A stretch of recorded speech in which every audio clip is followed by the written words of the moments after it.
This afternoon session on mixed signal is actually going to cover a lot of digital mixed signal modeling. The first up is Daniel Cross, who's a Senior Principal Solutions Engineer at Cadence, and Tim Hyland, who's the Director of Mixed Signal Verification Solutions. Daniel has been applying behavioral modeling and mixed signal simulation to verification problems for over 15 years, achieving first-pass success with RF ASICs and SOCs. He joined Cadence in 2019, has championed the adoption of real number modeling and advanced verification methodologies to mixed signal designs. He is a senior member of IEEE and participates in several IEEE standards working groups. Tim has worked for Cadence for over 32 years in similar roles. Tim started as an application engineer supporting Verilog and Virtuoso, then focused on new product rollout, supporting formal verification, test bench automation, System C, ERM, OVM, UVM, and digital and analog simulation. He's vice chair of the Accelera UVM mixed signal working group, of which a few of the other members are here today. Their presentation is a real number model of a phased array antenna. So over to you, Tim and Daniel. All right, thank you very much for that introduction. This work was done in response to some customers who wanted to see what was possible to model in SystemVerilog. They're designers of typically radar systems that use software beam steering of an antenna array. And so first I'm going to give you some background in how an antenna array works if you're not familiar with the physics. And then we'll go into how we built the model. So a typical antenna array is going to be driven typically from a single radio frequency signal source. Signal gets spread out across a bunch of feed lines and goes into some delay elements or phase shifters, which typically are digitally controlled. Now they all have different delays put on them. So after the delay phase shift, the signals are all have different delays on them.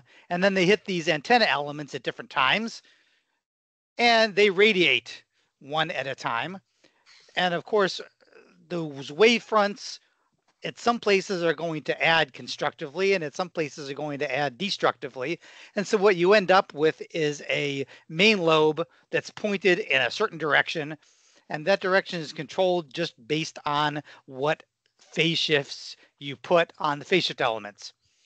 Similarly, for receive, we have a wave front coming in from some direction, and it hits all the different antenna elements at different times. And the conducted signals are all out of phase, but then they go through phase shifters. And if we have the phase shifters set correctly, they end up lining up in time. And when we combine them, they produce a nice, strong, high signal noise ratio signal. On the other hand, if we have the phase shifted differently so that the antenna is pointing away from where the signal is coming in, the incoming waveforms are all going to be at different times. It's all going to be smeared out, and when we combine them, we just get noise. That is, in a nutshell, how a phased array antenna works. Here's some math to back it up. The intensity as a function of the theta, which is the angle to the array, is a function of the amplitude and the sine of theta squared times this big expression in parentheses. And the main thing about that is that the top is a sine. And so the thing inside that top sine is going to be a maximum when the thing in the parentheses is pi over 2, because that is where the sine function gets a maximum.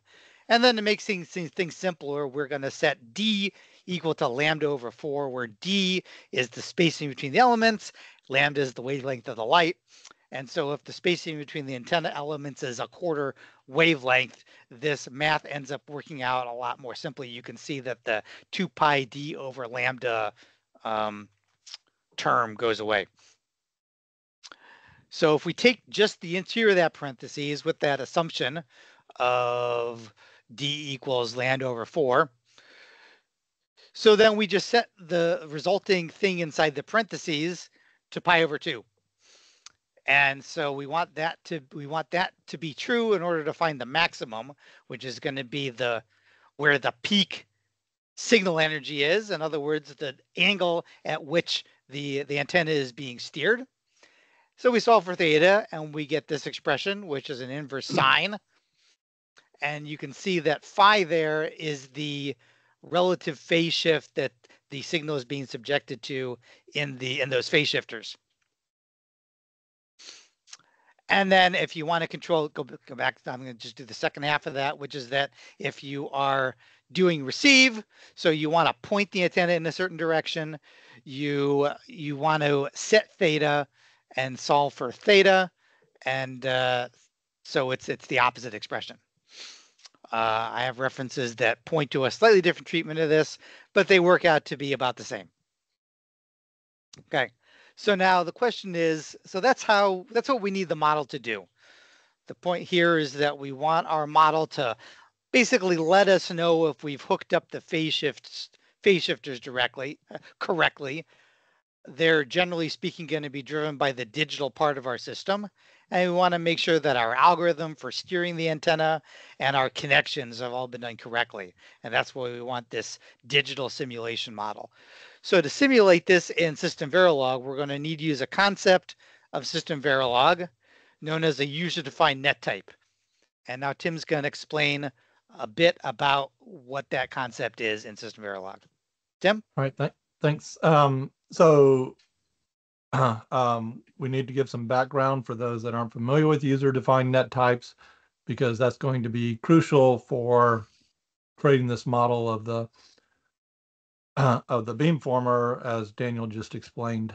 So in 2012, we had the SystemVerilog IEEE 1800 release a capability to put not only real numbers, but structs of various values onto a net type. So no longer is a net type just limited to bits, logic values. Now you can assign any type of value to a net type. So the keyword is net type. You can have a single value real number. You can have the struct with multi-values. For example, you can have a struct of voltage, current, and impedance, and you can assign that struct to be that net type. So it works similar to type def, but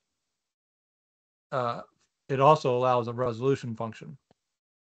So if you have multiple nets that have been defined of a net type, and multiple of those are driving at the same time, you need some way to resolve that net, since the value on it can be anything. So when we have built-in net types in SystemVerilog for logics, what happens if you have two drivers that one's driving a 1 and one's driving a 0? How does it resolve it? Those are built in, but when you now have this net type that can have different types of values, you need to provide a resolution function that specifies how does it resolve those multiple drivers. So UDRs have been added. And then finally, the third component of the that was added for the supporting this net type is the interconnect nets, and this just allows you to have a generic net type that you specify, and then when the design is compiled and elaborated, the net types of the drivers and receivers are resolved through the network, and defines what those generic net types can be. So if you have a type of W on one side that's a driver, and you have a type W that's on the other side of this large net, branches of nets, you can have generic net types defined in between, and it will resolve it to a type of W. But for this for this talk today, we're going to be focusing on the UDTs and UDRs, which we shortened to UDN, user-defined net type. So user-defined net, as we just stated, can carry one or more values. And when you have multiple drivers, like in this case, we have two that are driving out, you would specify a resolution function, and that final value would be passed into the receiver. So here's an example of a net type. The syntax is similar to type def. So you have your net type, what type your net's going to be, and then the name of that net type. And then you can use that net type down in your module. So our type T is going to have 4 values in the struct, a voltage, a current, that are both real. We'll have a field 3 that's a bit, and a field 4 that's an integer, that all comprise the struct T that is now going to be our type of our MyNet. So we have our MyNet W. Here we're using an assignment pattern to assign to the voltage, current, field 3 and field 4. And so when we execute, all it's doing is that one assignment. So it's just a single driver. And you see those values get applied to net W. However, if you have multiple drivers, you need to have a resolution function. So there's also the additional statement of width. So you now have your data type, your net type identifier, width, and then you specify the function that will do the resolution. So here we have our net type T, WT sum, just like we did before, but we have an additional width T sum. So now it's going to use this T sum function to do the resolution for multiple drivers. So you pass in the argument of the same data type and then an array. Here we've labeled it driver. So all the drivers on the nets will be passed into this function. Anytime one of those drivers, the value on the driver changes, it will cause the function to execute. And in this case, it just loops through all the drivers, taking the value of field 1, adding it to tsum field 1, field 2, adding it to tsum field 2. And once it's finished looping through all the drivers, then tsum is driven out onto the net and passed into the receivers. Here is an example of using that WT_sum net type in a model. So we have, we've defined our net W of type WT_sum, and then we have our driver 1 and driver 2 and receiver that are all connected, are all passing the net W into the modules.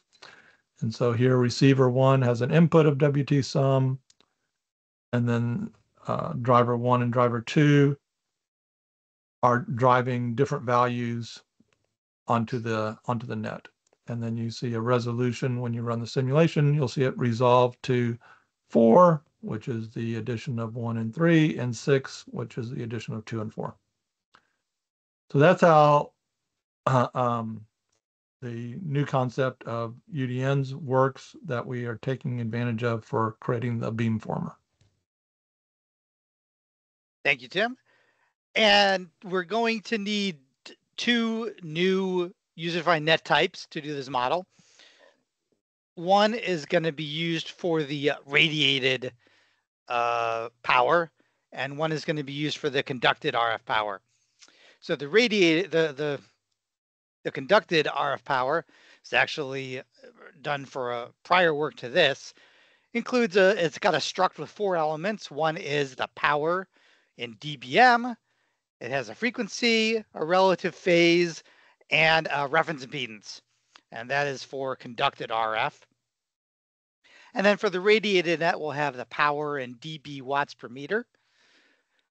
Also a frequency, and theta and phi, which are angles that could be used to do a polar and azimuth alignment. We're not using phi in this case because we're only modeling a 1D antenna, but for doing a 2D antenna, which is going to point the RF energy in 3 dimensions, we would have to use 2 angles.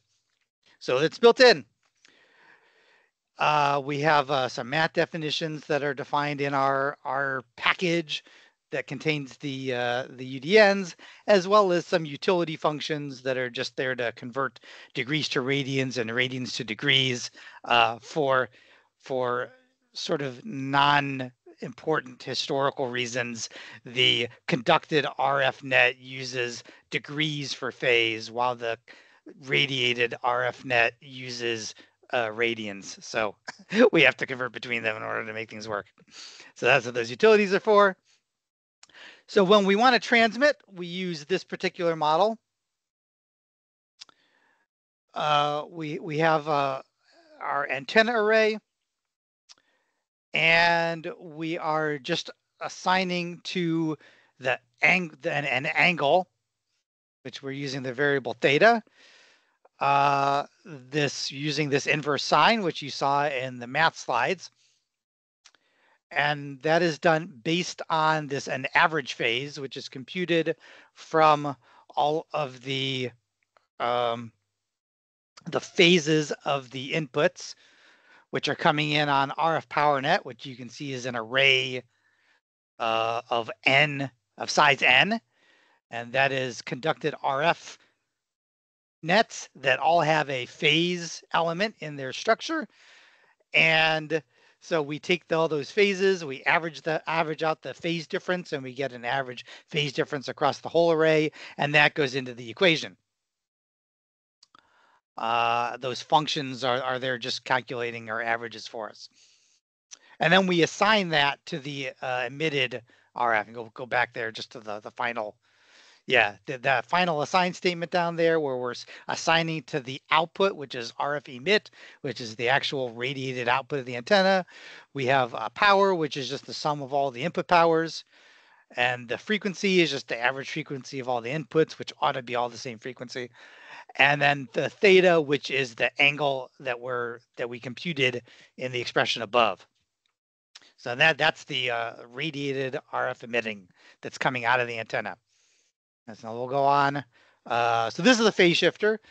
This is used in our receive and transmit. And there's an array of logic, which is where the mixed signal element comes in. And its input and output is the RF power net, the conducted RF user-defined net type. We have a parameter for loss and a delay per bit, which is just pi over 2 to the number of bits. So we can get some integer and some fractional elements of delay. And then we just compute a phase delay, which we have a function there. First we have to, so basically we're using that radians to degree function. And we just multiply the digital shift that we computed by the delay per bit to come up with the actual phase delay. And that's assigned to the RF output, and we're using that assignment pattern. Oh, no, go back. Yep. So the output power is just the input power minus our loss. And then the frequency stays the same, but the phase is the input phase plus the phase delay that we computed. And because the reference impedance stays the same. It's assumed to be the same. So then we put all that together by using a generative for loop to lay down n phase shifters, and we feed the output of the phase shifters into the RF feed input of the antenna array, and that ends up being an array of UDNs going into the antenna array, and then we have our radiated RF coming out. Okay. We put that in a test bench, and essentially what the test bench does is it's got the whole transmit front end, which includes the antenna and the phase shifters. We have a signal source in the test bench. We have a function that sets an integer delay from phase shifter to phase shifter, and then we're just going to increase that integer increment and thereby steer the antenna. And yeah, so we're gonna sweep that from I think some -10 to about +10 as a number of bits difference on the phase shifters. And that's going to steer our antenna, which I think we'll see on the next slide here. Yes, so you see the phase shifter control going in. This is like one example of the sweep. So in this case, our N is set to 8, so we have 8 phase shifters, and we're putting in a phase delay of, starting at 208 on phase shifter 0, going all the way down to 166 on phase shifter 7, and that's going to put our transmit angle at about 35 degrees. And the waveforms, you can see there, this is the average phase from the antenna model is the one that's labeled phase, and it's the phase from phase shifter to phase shifter is ramping up, and the RF values are changing. And very down at the very bottom, there's I don't know if you can put the mouse down on theta. Yeah, that is the actual theta value from the emitted RF user-defined net type. And as we adjust the phase increment on the phase shifters, the angle coming out of the antenna is being swept as we go. So that's the transmit angle being swept. And we have stuff in the test bench that checks to make sure that the output angle is about what we expect. Now for receive, we have to use a slightly different model because it's the inverse equation. Once again, we have our output is a bunch of RF feeds, basically one from each antenna element, and the input is that radiated net. We assign the theta angle from the input radiated net to a variable, and we go in and compute a phase difference for each successive antenna element using that inverse equation. And then we just count up to n feeds, and to each feed we assign the emitted power, which is going to be 1/n of the radiated power, and the frequency is, we assume, going to be the same. And we just assign a different phase difference to the phase element of each conducted output of the RF feed. Okay. So that's the antenna one. I think the phase shift model is the same. Then we have an RF combiner. Now this is where we could either use a resolution function on the RF power net, or we can do it explicitly in the combiner. In this case, we're doing it explicitly within the combiner. We take in a whole bunch, n RF inputs, and we have one RF output, and we combine them. And the key element here is where we calculate the power out, which is it's essentially the two powers times the cosine of their phase difference, which is either they will add constructively or they will add destructively, or somewhere in between based on the cosine of their phase difference. The phase out is just the average of the input phases, and same for frequency and reference impedance. And then we just assign all those to the RF feed output, and we do that for each successive RF feed. So then the outputs are either in phase or they're out of phase, and we'll get the total power will vary accordingly. Of course, for our test bench, we have to have a radiated source that transmits power at the antenna at a certain angle. And in this case, we've also added a linear ramp up. It's actually, I think it's linear in dB.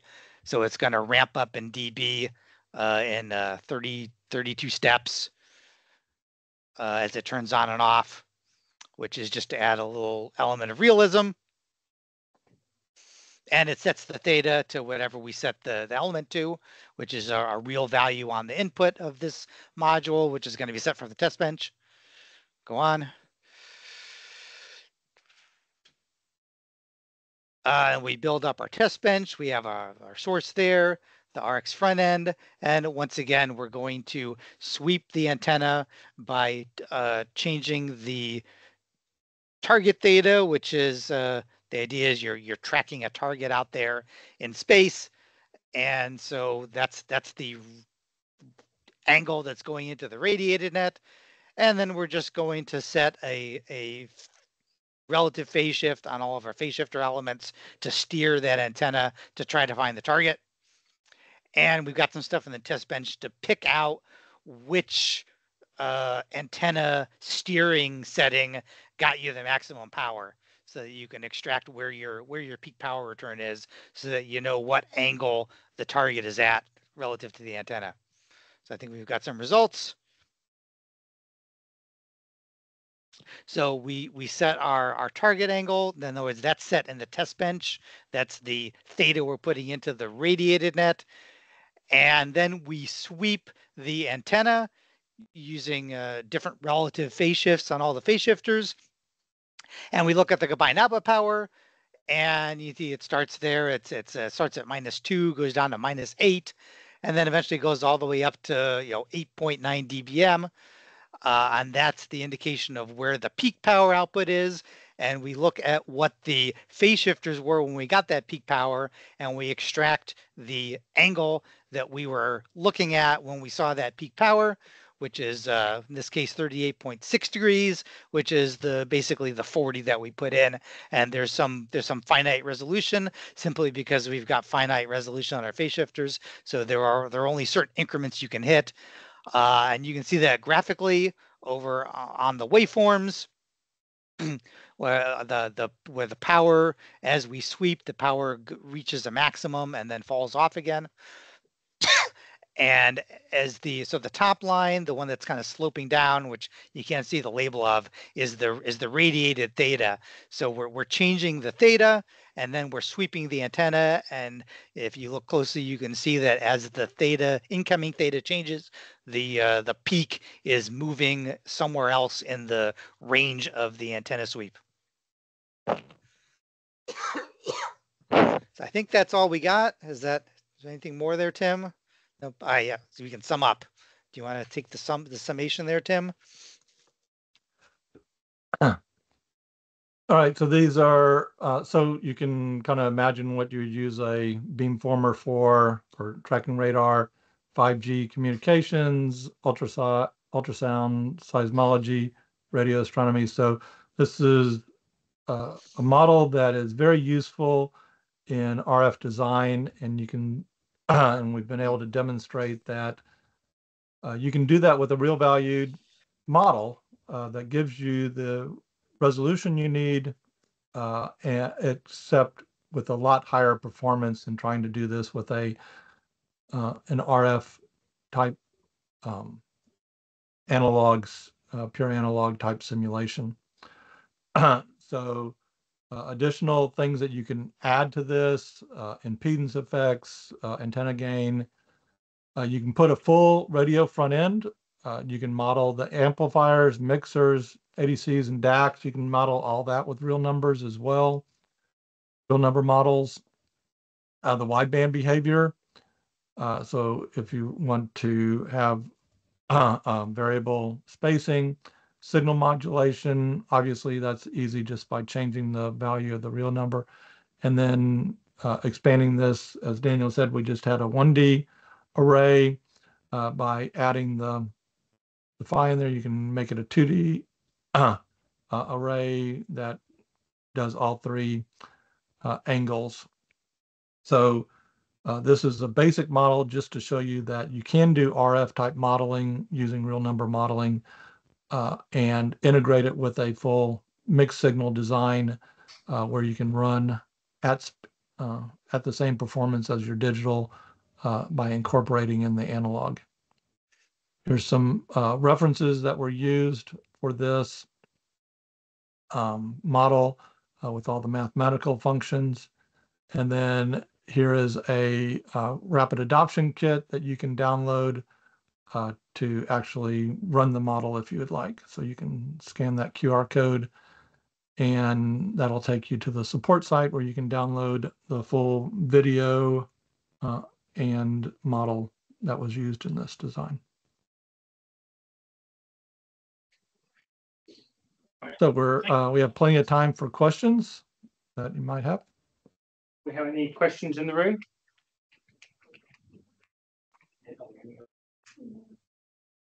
So, Tim, I'm going to ask you a question. Obviously, UDNs and UDRs are very powerful.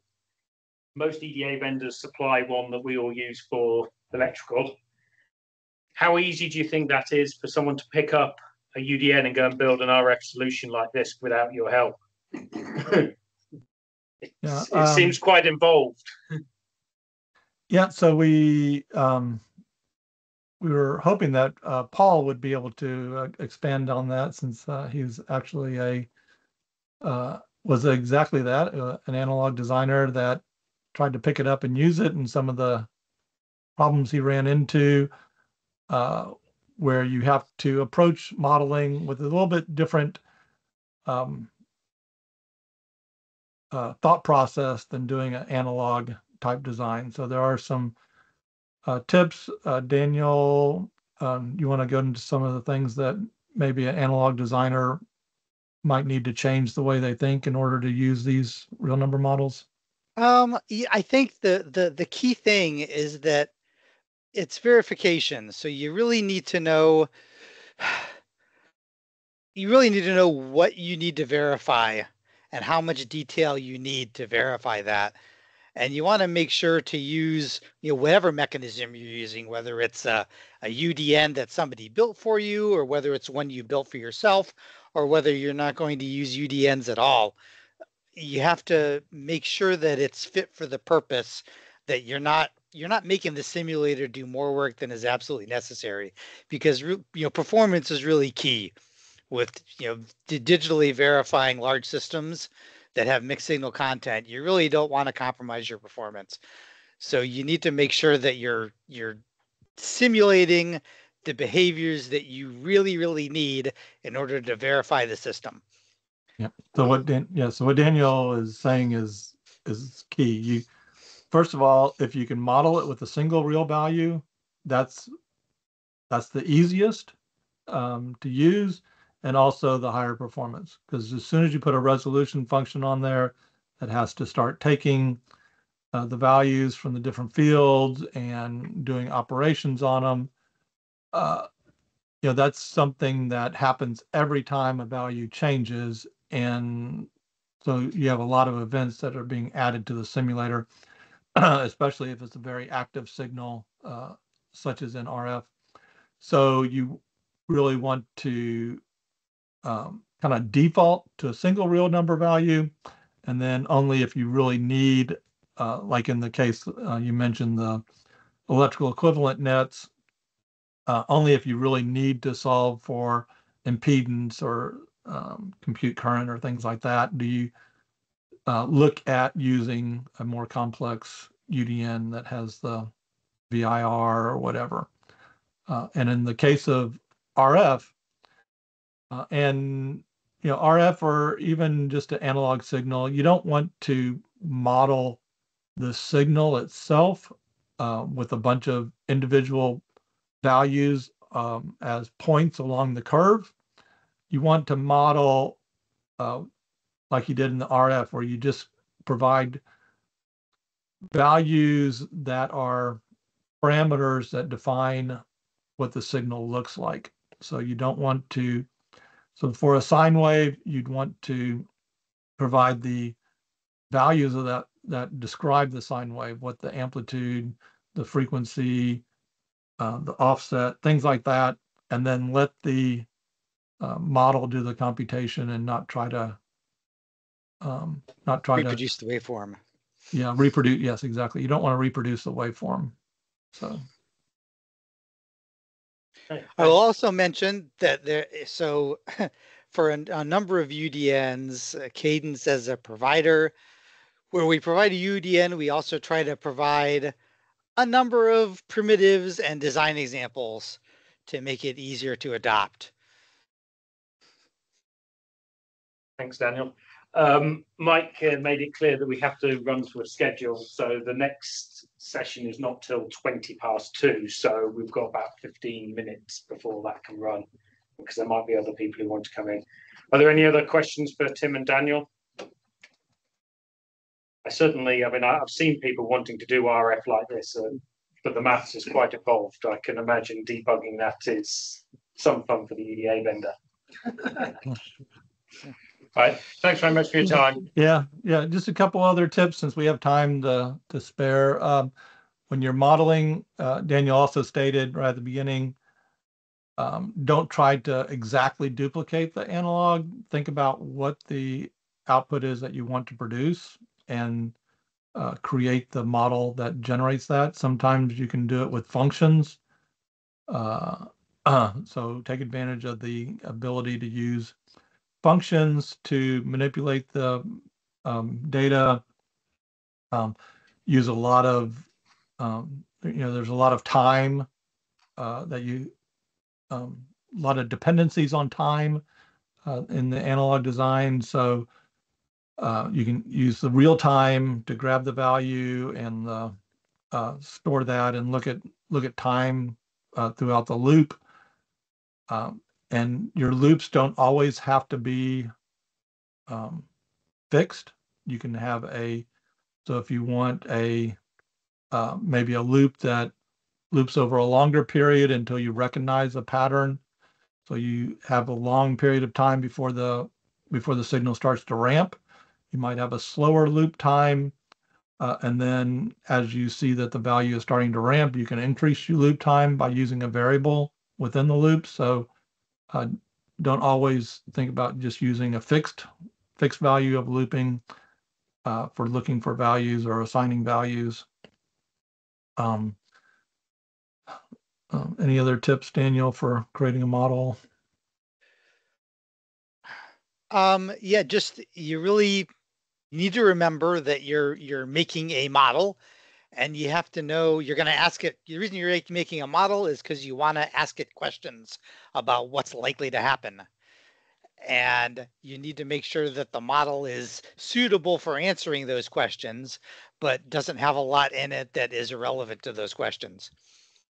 Once again, you want to save your performance to answer the questions that you really have, which generally speaking for complex mixed signal systems, the biggest question you have is, did I hook it up correctly? I can't tell you how many times we've had a design where a bus was connected in reverse bit order, or I'll tell a little story here since we have some time. This was an interaction between software and hardware. We had a receiver system that, of course, it was a quadrature receiver, so it had an I and a Q channel. But the software had values for real and imaginary. And the software guy said, well, I have imaginary, so that probably goes to I. And so that means that real must go to Q. And so, of course, that was completely wrong. And so when we try to do our software calibration of the I and the Q magnitude and phase, it was all wrong because there was a big misunderstanding there. And that's just an example of the kind of thing that, when we caught that in simulation because we had models. We had models that had the fidelity to let us know that the software was wrong, because that's what we really wanted them for. So we made sure that the models could tell us if we did something wrong. And in that case, they did. And we were able to correct the software and make sure that it matched the hardware before we went to tape out. Right.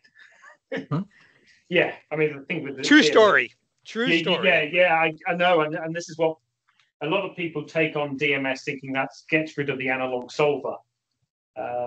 Where actually what you wanted to do is check connectivity, do the basic stuff to check your system's work, not try and reinvent Spectre or HSpice or something else because your pet project is you can do it with a digital engine. Because if you could, I'm sure the EDA vendors would have flogged us a tool and a license fee for that.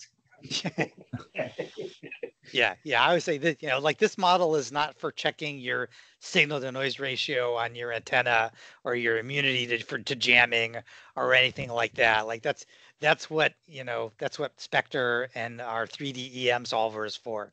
That's not what this is for. Perfect. Thanks very much, Tim and Daniel. Yep. What we'll do is we'll take a break for about 15 minutes. Yep. Oh, sorry, 10 minutes. oh, you go for a question. Sorry, Adam. That's okay. Oh. So Matthew Taylor from Doulos. So my experience interfacing analog to digital is much simpler than that. The signal was just the wrong way up. Should have been high, was low. That's Yes. even simpler. But I was just wondering how widely used is this? Is this really new? Are lots of people doing it? For RF or Well, Yeah, what do you mean by I guess, this? well, yeah, more generally. I mean, this is to do with RF, but more generally, UVN. using real number modeling Yeah. for the sort of things you were just talking about in more general. Yes, so a lot of people are trying to get away from AMS simulations because they take too long to run. So the idea is you could use a UDN with voltage, current, and impedance and try and mimic an electrical net. The problem with that is management seem to have, or not EDA management, but chip manufacturers management seem to think that means, hey, we can get rid of AMS and we can just do everything digitally. And you can up to a point, and then it all goes wrong. And when it does, it's an absolute nightmare to debug. There's many people who've got war wounds from debugging stuff like that. But that said, I think when used appropriately, it can be very useful. And I think we're seeing it used pretty widely. So it's certainly not, this is not rare. It's even not that new. People have done this in DHDL for 30 years. It's not a new I did idea. real number stuff, bit bashing logic wires 0 and 1 back in 2001. I mean, certainly the signal flow approach has been used for a really long time with a variety of approaches. But using a compound structure to represent multiple things by some uses by net or whatever you call it in whatever language, that's something that I think is also used for a long time. But it's becoming much more common now. Yeah. But it has to be used with caution. Caution. I mean, it came in the SystemVerilog language in 2012. I would say it wasn't until 2016 or 17. Really, the EDA vendors have got on board, starting to get stuff in place. And now we see more and more, there are lots of companies using it to try and take away some of the basic AMS sims where you've got a missing inverter. You don't need to run a 2-week sim to find your missing an inverter. That's the sort of thing that you can use a real number model for, find the missing inverter. Then when you run the real AMS sim, you're looking for parametric performance things, not idiotic wiring mistakes that should have been picked up earlier. And a lot of this is often about verifying the digital system that's driving this rather than the analog system itself. So that's the big that is the big driver, and that's why you see more of it now, is because there is so much dependency on the setup of the digital side with all the you have register values now determining how the analog functions. So the analog can't just be verified on its own and hook it up to the digital. You need to verify that that analog reads the registers correctly, the registers are being set correctly, and that the two domains operate correctly together. And so, but the digital guys don't want to slow down their regressions. They still want to run their thousands of regressions. The analog can't be the bottleneck. And so that's where the real desire for moving the modeling into the SystemVerilog is really what helped it take off. Yeah, it's been in VHDL, but the SystemVerilog has really helped it take off. And that performance to allow the digital side to continue running their thousands of regressions is the key of what is driving the modeling. And that's sort of where UVM mixed signal came from, and Steve is presenting some of that this afternoon. Because most people have used UVM a digital background, so hopefully Steve's presentation will not scare everyone away. But actually, the UVM part's simple. Simple if you know UVM, not for me. The mixed signal bridge is really simple if you're me and you're used to DMS and AMS, but he will present it last thing today. Anything else? Oh, well, one more. I apologise if everybody's wanting to get out of this really hot room. But something else just occurred to me while you were answering the previous question. Okay, we can verify our real number model with our digital together. How do you know that the real number model is the same as the one in your fancy analog simulator? So what you do is something called model versus schematic, and I've presented it at a few conferences. Right. Even handed over how you integrate it into the framework tools, and you can then regress it. The problem you've got with the models is the higher up the hierarchy you go, the more complex the model is, and the more unlikely that model is going to represent the real design. So you have to choose the abstraction at a low level, or a level that's suitable, and then you can get quite good correlation. We haven't managed to sort of automate, the model versus schematic to say, right, I've written a model, there's the analog, the two align, because there are always going to be differences on the analog waveforms. Russ at the back there had someone looking at a way of quantifying it. I had a discussion with someone at Cadence with Russ on how we could do it as well. None of us came to a good conclusion. So at the moment, if it's a digital output, easy. If it's an analog, it's just waveform comparison. And as Daniel was saying, if you're abstracting away the way you represent the analog signal to a totally different representation, You can't do that. It's much harder to do that. So it's not impossible. You just have to basically translate it and make sure that are you making a mistake in the thing that's doing the comparison versus the thing model. So I mean, with the problem with like doing a model is you can put code coverage, toggle counts, and all of that on the model. As soon as it becomes to a real number, you can bin them, but that might not be the bin that's causing the problem, because you've got infinite number of possibilities. So that's why so I you also have Steve to deal with it. Yeah. So you also have don't forget about assertions as well. Oh yeah, sorry, I can't think of everything, Tim.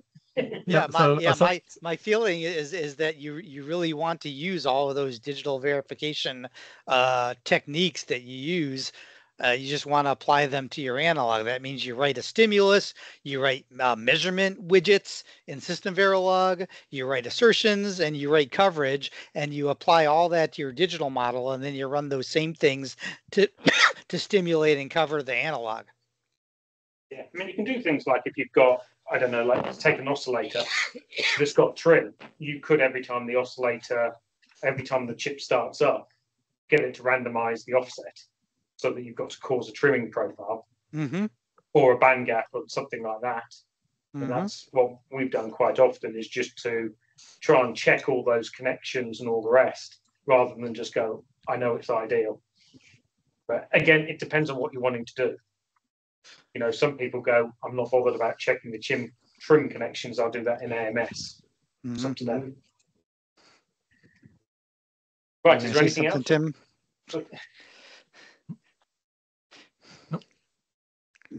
Okay, cheers, Tim and Daniel. We've got 5 minutes or so. All right. Well, 1 minute. Thank you very much. All right, well done. Thanks. Right, okay.